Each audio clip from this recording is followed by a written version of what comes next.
ఈరోజు జరుగుతున్నటువంటి పార్లమెంటు సమావేశాల్లో మహిళా రిజర్వేషన్ బిల్లు డీలిమిటేషన్కి సంబంధించిన అంశాల మీద చర్చ జరుగుతున్న సందర్భంగా బీజేపీకి సంబంధించినటువంటి ఎంపీ తేజస్వి సూర్య బ్రిటిష్ వాళ్ళు పాకిస్తాన్ను ఇండియాను విడగొట్టినటువంటి పద్ధతుల్లో ఆంధ్ర తెలంగాణను విడగొట్టారని, అంతకంటే దారుణంగా విడగొట్టారని చెప్పి అసందర్భంగా వ్యాఖ్యానాలు చేశాడు.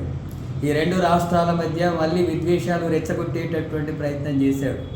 అట్లాగే డీలిమిటేషన్కు సంబంధించినటువంటి అంశాల మీద చర్చను పక్కదారి పట్టించేటటువంటి వైఖరిలో మాట్లాడడం జరిగింది. ఈ వ్యాఖ్యల్ని సిపిఎం పార్టీ తీవ్రంగా ఖండిస్తుంది.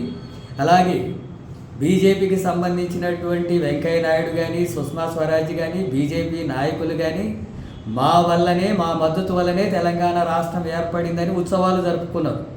మరి అలాంటప్పుడు పాకిస్తాన్ను ఇండియాను విడగొట్టినట్టుగా చేసినప్పుడు ఎందుకు ఉత్సవాలు జరుపుకున్నారు?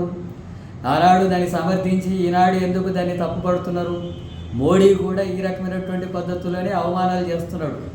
ఏ సందర్భం దొరికినా విద్వేషాలు రెచ్చగొట్టడం, రెండు నాల్కల ధోనితో వ్యవహరించడం, ఆ రకమైనటువంటి పద్ధతుల్లో మాట్లాడి ప్రజల్ని పక్కదారి పట్టించేటటువంటి వైఖరి బీజేపీ కొనసాగిస్తుంది. తెలంగాణ రాష్ట్ర బీజేపీ వాళ్ళు కూడా స్పష్టంగా స్పందించాల్సిన అవసరం ఉంది. ఇద్దరు కేంద్ర మంత్రులుగా ఉండి బీజేపీ తరఫున ఆ రకంగా బీజేపీ వ్యాఖ్యానం రాష్ట్రాన్ని ఏర్పడ్డదాన్ని వ్యతిరేకిస్తుంటే, ఆహ్వానిస్తుంటే వీళ్ళు స్పందించడం లేదు. అంటే వీళ్ళ వైఖరి ఏంటి? అట్లాగే రాష్ట్ర అధ్యక్షుడు మాట్లాడుతూ ఆనాడు పాకిస్తాన్ అప్పుడు చనిపోయారు చాలామంది, ఇప్పుడు దీని గురించి అనే తప్పుదారి పట్టించేటట్టుగా మాట్లాడుతున్నారు.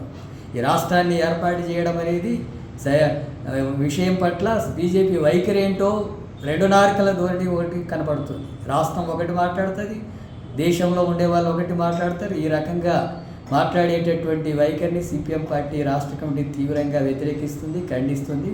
ఇప్పటికైనా సరే బీజేపీ క్షమాపణ చెప్పాలా. తేజస్వి సూర్య మాట్లాడినటువంటి దాన్ని వెంటనే ఖండించాల్సినటువంటి అవసరం ఉందని చెప్పి బీజేపీ కూడా దాని మీద స్పష్టమైనటువంటి వైఖరి ప్రకటించాలని చెప్పి డిమాండ్ చేస్తుంది. 2 నిమిషాలు